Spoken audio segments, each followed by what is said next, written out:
প্রিয় দাখিল নবম দশম শ্রেণীর শিক্ষার্থীরা, আজকে আমাদের তৃতীয় পর্ব। প্রথম পর্বে আমরা প্রথম পাঠ, দ্বিতীয় পর্বে দ্বিতীয় পাঠ এবং তৃতীয় পর্বে আজকে আমরা তৃতীয় পাঠ সম্বন্ধে আলোচনা করব। তৃতীয় পাঠে রয়েছে আল কোরআন ও সুন্নাহর দৃষ্টিতে নিফাক ও মুনাফিক। প্রথমে আমাদেরকে জানতে হবে নিফাকটা কি। নিফাকুন অর্থ এক দরজা দিয়ে প্রবেশ করা এবং অন্য দরজা দিয়ে বের হওয়া। তাহলে নিফাক অর্থ কি? এক দরজা দিয়ে প্রবেশ করা এবং অন্য দরজা দিয়ে বের হওয়া। এটা এমসিকিউতে আসতে পারবে, এটা মুখস্থ করে রাখো তোমরা। মুনাফিকি এক ধরনের ধোঁকা, প্রতারণা, বাহ্যিকভাবে কল্যাণের কথা বলা আর গোপনে তার খেলাপ করা। অর্থাৎ সে ঈমান এনেছে, মুখে স্বীকৃতি দেয়, কিন্তু গোপনে সে ঈমান আনেনি। শরীয়তের পরিভাষায় বাহ্যিকভাবে ঈমান প্রকাশ করা এবং অন্তরে কুফরি পোষণ করা, এই কথাটা এখানে বলেছে। সুতরাং কাফেরের তুলনায় মুনাফিক অধিক ভয়ঙ্কর।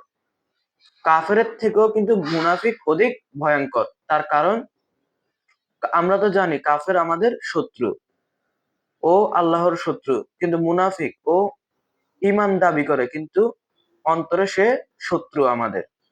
বাস্তবে বন্ধু, বাইরে বন্ধু, কিন্তু ভিতরে শত্রু। তার জন্য মুনাফিক কিন্তু কাফেরের থেকেও ভয়ঙ্কর, অধিক ভয়ঙ্কর। কারণ মুনাফিক কুফরি গোপন করে, ঈমান জাহির করে, এ কথা বলেছে এখানে। সে কারণে আল্লাহ পাক রাব্বুল আলামিন কাফেরের তুলনায় মুনাফিকের অবস্থান যে অধিকতর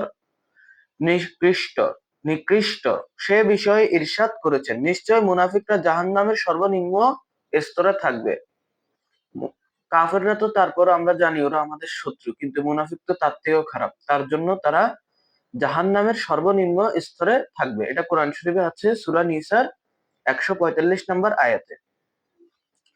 তবে আমরা এখন জানবো নিফাক কত প্রকার। শরীয়তের দৃষ্টিতে নিফাক দুই প্রকার। একটি নিফাকুল আকবার, অন্যটি নিফাকুল আসগার। এখানে আছে নিফাকুল আসগার, দ্বিতীয়টি নিফাকুল আসগার। এক নিফাকুল আকবার, অন্যটি নিফাকুল আসগার। একটি নিফাকুল আকবার বা বড় ধরনের কপটতা, আর তা হলো মানুষ বাহ্যিকভাবে আল্লাহ, ফেরেশতা, কিতাবসমূহ, রাসূলগণ এবং পরকালে বিশ্বাস প্রকাশ করবে, আর গোপনে উক্ত বিষয়সমূহের সবকটি বা কোনো একটি অস্বীকার করবে। ঈমানের কোনো কিছু বা একটি জিনিস অস্বীকার করলেও সে কাফের। এই ধরনের আকীদার ক্ষেত্রে নিফাক বা কপটতা সরাসরি কুফরি। দ্বিতীয়টি আল নিফাকুল আসগার বা দ্বিতীয়। একটা হচ্ছে আল নিফাকুল আকবার, আরেকটি হচ্ছে আল নিফাকুল আসগার, তথা ছোট ধরনের কপটতা।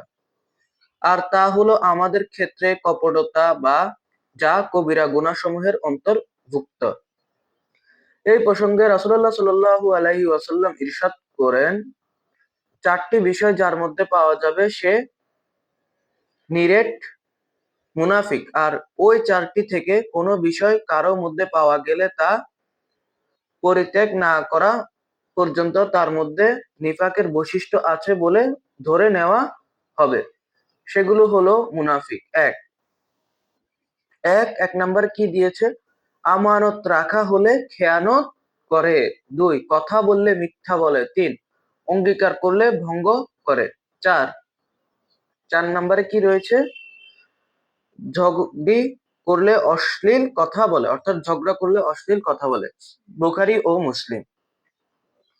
মুসলিমের অন্য বর্ণনায় আছে, রোজা নামাজ আদায় করলো এবং সে নিজেকে মুসলমান মনে করলো, সে মুনাফিক। এদের সম্পর্কে আল্লাহ তাআলা ইরশাদ করেন, তারা যখন ঈমানদারদের সাথে সাক্ষাৎ করে তারা তখন বলে আমরা ঈমান এনেছি, আর যখন তাদের নেতৃত্ববৃন্দের কাছে নিবৃত্ত গমন করে তখন বলে আমরা তোমাদের সাথে আছি, আমরা তো তাদের সাথে উপহাস করি মাত্র।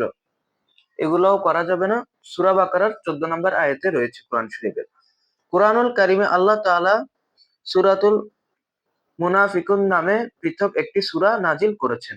মুনাফিকের চরিত্র এমনই যে তারা প্রকাশ্যে মহানবী সাল্লাল্লাহু আলাইহি ওয়াসাল্লামের উপর ঈমান প্রকাশ করত আর গোপনে তার প্রতি হিংসা ও শত্রুতা লালন করত, যেটা আমি শুরুতেই বলেছি।